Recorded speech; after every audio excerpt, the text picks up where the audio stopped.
ओम श्री गणेशाय नमः। श्री शिव महापुराण रुद्र संहिता युद्धखंड 48वां अध्याय। इस अध्याय में हम जानेंगे शुक्राचार्य की अनुपस्थिति से अंधक आदि दैत्यों का दुखी होना, शिव के उदर में शुक्राचार्य द्वारा सभी लोगों तथा अंधकासुर के युद्ध को देखना और फिर शिव के शुक्र रूप में बाहर निकलना, शिव पार्वती का उन्हें पुत्र रूप में स्वीकार कर विदा करना। व्यास जी बोले, हे महामुने, रुद्र के द्वारा शुक्राचार्य के निगल लिए जाने पर महावीर उन अंधक आदि दैत्यों ने क्या किया, आप उसे कहिए।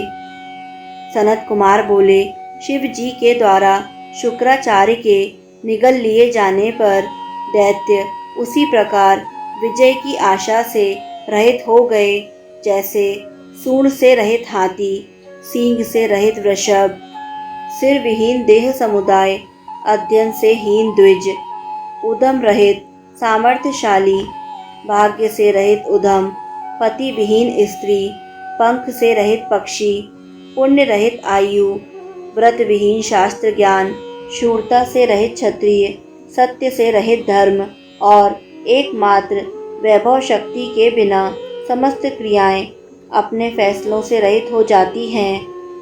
नंदी के द्वारा शुक्राचार्य के हरण कर लिए जाने एवं शिव जी के द्वारा उन्हें निगल लिए जाने पर युद्ध के लिए प्रयत्नशील होते हुए भी सभी दैत्य दुख को प्राप्त हुए।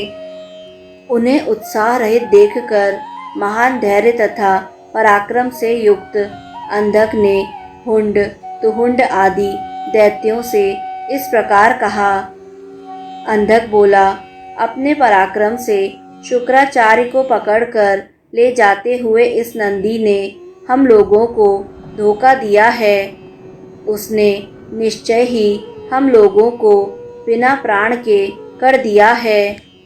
केवल एक शुक्राचार्य के हरण कर लिए जाने से हम लोगों का धैर्य, ओज, कीर्ति, बल, तेज और पराक्रम एक साथ ही नष्ट हो गया।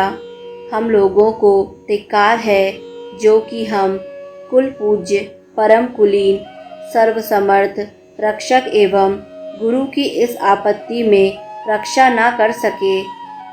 अतः तुम सब वीर गुरु के चरण कमलों का स्मरण करके बिना विलंब किए ही उन वीर शत्रु प्रमथ गणों के साथ युद्ध करो।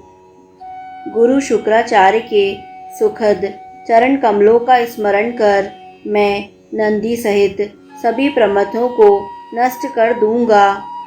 आज मैं इंद्र सहित देवताओं के साथ इन प्रमथ गणों को मारकर इन्हें विवश कर शुक्राचार्य को इस प्रकार छुड़ाऊंगा जिस प्रकार योगी कर्म से जीव को छुड़ा देता है।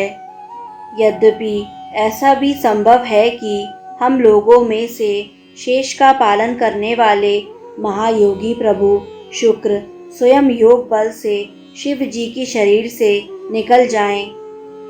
सनत कुमार बोले, अंधक की यह बात सुनकर मेघ के समान गर्जना करने वाले निर्दय दैत्य मरने का निश्चय कर प्रमथ गणों से कहने लगे, आयु के शेष रहने पर प्रमथ गण हमें बलपूर्वक जीत नहीं सकते, किंतु यदि आयु समाप्त हो गई है तो स्वामी को युद्ध भूमि में छोड़कर भागने से क्या लाभ है। अत्यंत अहंकारी जो लोग अपने स्वामी को छोड़कर चले जाते हैं वे निश्चय ही अंधता मिश्र नरक में गिरते हैं। युद्ध भूमि से भागने वाले अपयश रूपी अंधकार से अपनी ख्याति को अत्यधिक मलिन करके इस लोक एवं परलोक में सुखी नहीं रहते हैं। पुनर्जन्म रूपी मल का नाश करने वाले धरा तीर्थ, युद्ध तीर्थ में यदि मनुष्य स्नान कर लेता है तो दान, तप एवं तीर्थ स्नान से क्या लाभ।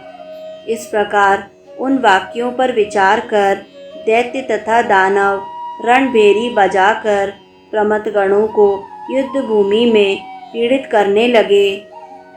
युद्ध में उन्होंने बाण, खड्ग, वज्र, भयंकर शीली मुख, भुशुंडी, भिंदीपाल, शक्ति, भाला, परशु, खटवांग, पट्टिश, त्रिशूल, दंड एवं मूसलों से परस्पर प्रहार करते हुए घोर संहार किया। उस समय खींचे जाते हुए धनुषों, छोड़े जाते हुए बाणों, चलाए जाते हुए भिंदीपालों एवं भुशुंडियों का शब्द हो रहा था। रण की तुहरियों के निनादों, हाथियों के चिंगाड़ों तथा घोड़ों की हिनहिनाहटों से सर्वत्र महान कोलाहल मच गया। भूमि तथा आकाश के मध्य गूंजे हुए शब्दों से साहसी तथा कायर सभी को बहुत रोमांच होने लगा। वहाँ हाथी घोड़ों की घोर ध्वनि से स्पष्ट शब्द हो रहे थे, जिनसे ध्वज एवं पताकाएं टूट गईं तथा शस्त्र नष्ट हो गए। खून की धारा से रणस्थली अद्भुत हो गई। हाथी, घोड़े एवं रथ नष्ट हो गए और युद्ध की पिपासा रखने वाली दोनों ओर की सेनाएं मूर्छित हो गईं। हे मुने, उसके बाद नंदी आदि प्रमथ गणों ने अपने बल से सभी दैत्यों को मारा और विजय प्राप्त की। इस प्रकार प्रमथों के द्वारा अपनी सेना को विनष्ट होता हुआ देखकर स्वयं अंधक रथ पर आरूढ़ हो शिवगणों पर झपट पड़ा। अंधक के द्वारा प्रयुक्त किए गए बाणों तथा अस्त्रों से प्रमथगण इस प्रकार नष्ट हो गए, जिस प्रकार वज्र प्रहार से पर्वत एवं पवन से जल रहित मेघ नष्ट हो जाते हैं। अंधक ने आने जाने वाले दूरस्थ एवं निकटस्थ एक एक गण को देखकर असंख्य बाणों से उन्हें विद्ध कर दिया। तब बलवान अंधक के द्वारा नाश को प्राप्त होती हुई अपनी सेना को देखकर स्वामी कार्तिकेय, गणेश, नंदीश्वर, सोमनंदी आदि एवं दूसरे सभी शिव जी के वीर प्रमथ तथा महाबली गण उठे और क्रुद्ध हो युद्ध करने लगे।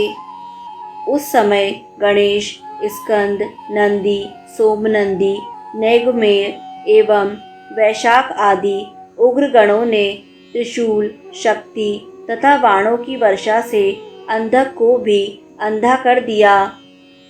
उस समय असुरों और प्रमथ गणों की सेनाओं में कोलाहल होने लगा। उस महान शब्द के द्वारा शिव जी के उदर में स्थित हुए शुक्र अपने निकलने का रास्ता खोजते हुए शिव जी के उदर में चारों ओर इस प्रकार घूमने लगे, जिस प्रकार आधार रहित पवन इधर उधर भटकता है। उन्होंने शिव जी के देह में सप्त पाताल सहित 7 लोकों को एवं ब्रह्मा, नारायण, इंद्र, आदित्य तथा अप्सराओं के विचित्र भुवन तथा प्रमथों एवं असुरों के युद्ध को देखा। उन शुक्र ने शिव जी के उदर में चारों ओर 100 वर्ष पर्यंत घूमते हुए भी कहीं कोई छिद्र वैसे ही नहीं प्राप्त किया जैसे दुष्ट व्यक्ति पवित्र व्यक्तियों में कोई छिद्र नहीं देख पाता। तब शिव जी से प्राप्त किए गए योग से श्रेष्ठ मंत्र का जप करके भृगुकुल उत्पन्न वे शुक्राचार्य शिव जी के उदर से उनके लिंग मार्ग से शुक्र अर्थात वीर रूप से निकले और उन्होंने शिव जी को प्रणाम किया। इसके बाद पार्वती ने पुत्र रूप से उन्हें ग्रहण किया और उन्हें विघ्न रहित कर दिया। तब लिंग से वीर रूप में निकले हुए शुक्र को देखकर दया सागर शिव जी हंसकर उनसे कहने लगे। महेश्वर बोले, हे भृगुनंदन, आप मेरे लिंग से वीर रूप में निकले हैं, इस कारण आपका नाम शुक्र हुआ और आप मेरे पुत्र हुए। अब जाइए। सनत कुमार बोले, शिव जी के द्वारा इस प्रकार कहे जाने पर सूर्य के समान कांतिमान शुक्र ने शिव को पुनः प्रणाम किया और हाथ जोड़कर उनकी स्तुति की। शुक्र बोले, आप अनंत चरण वाले, अनंत मूर्ति वाले, अनंत सिर वाले, अंत करने वाले, कल्याण रूप, अनंत बाहु वाले तथा अनंत स्वरूप वाले हैं। इस प्रकार सिर झुकाकर प्रणाम करने योग्य आपकी स्तुति मैं कैसे करूं? आप अष्टमूर्ति होते हुए भी अनंत मूर्ति हैं। आप सभी देवताओं तथा असुरों को वांछित फल देने वाले तथा अनिष्ट दृष्टि वाले का संहार करने वाले हैं। इस प्रकार सर्वथा प्रणाम किए जाने योग्य आपकी स्तुति मैं किस प्रकार करूं? सनत कुमार बोले, इस प्रकार शिव की स्तुति कर उन्हें पुनः नमस्कार करके शुक्र ने शिव की आज्ञा से दानवों की सेना में इस प्रकार प्रवेश किया जिस प्रकार मेघमालाओं में चंद्रमा प्रवेश करता है। हे व्यास जी, इस प्रकार मैंने युद्ध में शिव जी के द्वारा शुक्र के निगल जाने का वर्णन किया। अब उस मंत्र को सुनिए जिसे शिव जी के उदर में शुक्र ने जपा था। इस प्रकार श्री शिव महापुराण के अंतर्गत द्वितीय रुद्र संहिता के पंचम युद्ध खंड में शुक्र निगीर्ण नामक 48वां अध्याय पूर्ण हुआ। दोस्तों, आगे आने वाले सभी अध्यायों को निरंतर सुनने के लिए YouTube चैनल आध्यात्मिक कथाएं को लाइक करें, सब्सक्राइब करें और बेल आइकन पर प्रेस करें। धन्यवाद।